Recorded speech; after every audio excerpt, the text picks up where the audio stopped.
राजस्थान की तपती धूप और सुनहरी रेत से घिरे एक जंगल में, जहां पेड़, झाड़ियां और रेतीले टीलों का अद्भुत संगम था, 3 अनोखे दोस्त रहते थे।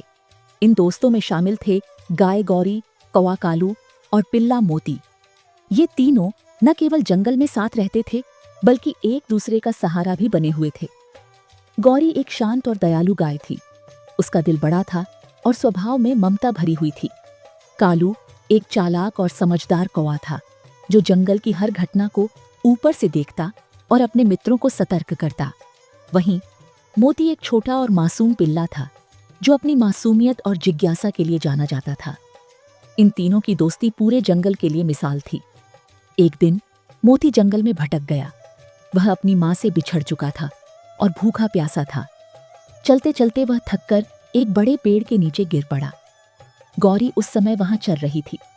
उसने मोती की हालत देखी और तुरंत उसकी मदद करने का फैसला किया। उसने अपने पैरों से उसे धीरे धीरे सहारा देकर उठाया और अपनी पूंछ से मच्छरों को भगाने लगी। गौरी ने उसे प्यार से अपने पास रखा और अपना दूध पिलाकर उसकी भूख मिटाई। उधर कालू यह सब ऊपर से देख रहा था। उसने तुरंत नीचे आकर गौरी से कहा, गौरी, ये पिल्ला बहुत कमजोर लग रहा है। इसे अपने साथ रख लो। इससे तुम्हारी ममता और देखभाल की जरूरत है। गौरी ने सहर्ष मोती को अपने साथ रखने का फैसला किया। धीरे धीरे मोती ने गौरी को अपनी माँ की तरह मान लिया। वह गौरी के आसपास ही रहता और उसकी छांव में आराम करता। कालू भी हर दिन उनके पास आता और उनके साथ वक्त बिताता। इस तरह इन तीनों के बीच गहरी दोस्ती की शुरुआत हुई।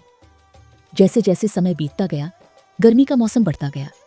राजस्थान की गर्मी ने जंगल के सभी जल स्रोतों को सुखा दिया। तालाब सूख चुके थे, झरने बंजर हो गए थे और जानवर पानी के लिए तरसने लगे थे। गौरी, जो खुद और मोती के लिए पानी ढूंढने निकलती थी, अब थकने लगी थी। एक दिन गौरी ने थककर कालू से कहा, कालू, मैं अब और नहीं चल सकती। पानी का कहीं भी पता नहीं चल रहा है। मोती भी बहुत प्यासा है और मैं खुद कमजोर महसूस कर रही हूं। कालू ने उन्हें दिलासा दिया, गौरी, घबराओ मत। मैं आसमान से देखता हूं। हमें कहीं ना कहीं पानी का स्रोत जरूर मिलेगा। हमें बस हिम्मत नहीं हारनी है। कालू, गौरी और मोती ने मिलकर तय किया कि वे किसी भी तरह से पानी ढूंढेंगे। कालू ने कहा, मैं ऊपर से उड़कर पूरे जंगल का निरीक्षण करूंगा। गौरी, तुम अपनी ताकत का इस्तेमाल कर सकती हो। अगर हमें रास्ता साफ करने या मिट्टी हटाने की जरूरत पड़ी तो तुम वहां मदद करोगी। और मोती, तुम्हारी नाक तेज है। तुम पानी की गंध को पहचान सकते हो। तीनों ने अपनी अपनी जिम्मेदारियां तय कर लीं। कालू आसमान में उड़ने लगा और पूरे जंगल का निरीक्षण करने लगा।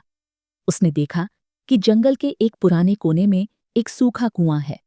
हालांकि वह कुआं मिट्टी और पत्थरों से ढका हुआ था। कालू तुरंत नीचे आया और गौरी और मोती को यह खबर दी। गौरी, मोती, मैंने एक कुआं देखा है। वह सूखा हुआ लगता है, लेकिन अगर हम उसकी मिट्टी और पत्थरों को हटा दें तो शायद हमें पानी मिल जाए, कालू ने उत्साह से कहा। गौरी और मोती तुरंत कालू के बताए स्थान की ओर चल पड़े। जब वे उस स्थान पर पहुंचे तो कुएं की हालत देखकर उन्हें पता चला कि काम आसान नहीं होगा। कुएं पर मिट्टी और पत्थरों की मोटी परत जमी हुई थी, लेकिन तीनों ने हार मानने के बजाय काम शुरू कर दिया। गौरी ने अपनी ताकत का इस्तेमाल कर बड़े बड़े पत्थरों को हटाना शुरू किया। मोती अपनी नाक से उस स्थान की पहचान करता जहां से पानी की हल्की हल्की गंध आ रही थी। कालू, जो ऊपर उड़ रहा था, उन्हें मार्गदर्शन करता और सतर्क रखता कि कहीं कोई खतरा न हो। घंटों की मेहनत के बाद आखिरकार कुएं की मिट्टी हटने लगी। जैसे ही आखिरी पत्थर हटाया गया, पानी की हल्की सी झलक दिखाई दी। तीनों की मेहनत रंग लाई थी। पानी धीरे धीरे कुएं में भरने लगा। तीनों खुशी से झूम उठे। उन्होंने अपनी कड़ी मेहनत और एकता से जंगल की सबसे बड़ी समस्या का समाधान ढूंढ लिया था। केवल गौरी, कालू और मोती ही नहीं, बल्कि पूरे जंगल के जानवरों ने इस उपलब्धि की सराहना की।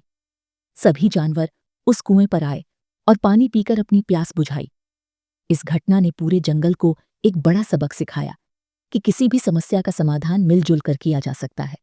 गौरी की ताकत, कालू की चतुराई और मोती की मासूमियत ने साबित कर दिया कि हर किसी की एक भूमिका होती है और जब सभी साथ मिलकर काम करते हैं तो कोई भी चुनौती असंभव नहीं होती।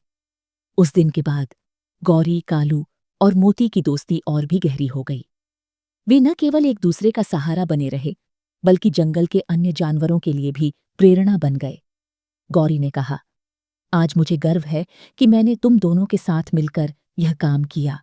ये सिर्फ पानी का कुआं नहीं है, यह हमारी मेहनत और एकता का प्रतीक है।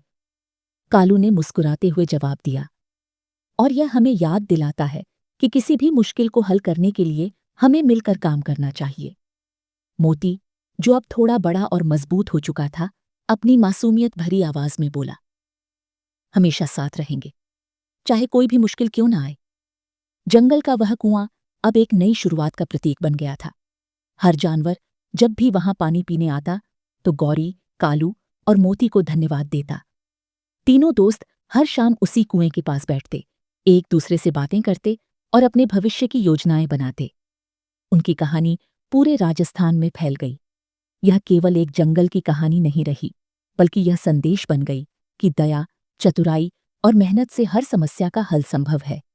इस तरह राजस्थान के उस तपते जंगल में गाय, कौआ और पिल्ला की यह कहानी एक प्रेरणा बन गई, जो सिखाती है कि साथ और समर्पण से हर मुश्किल को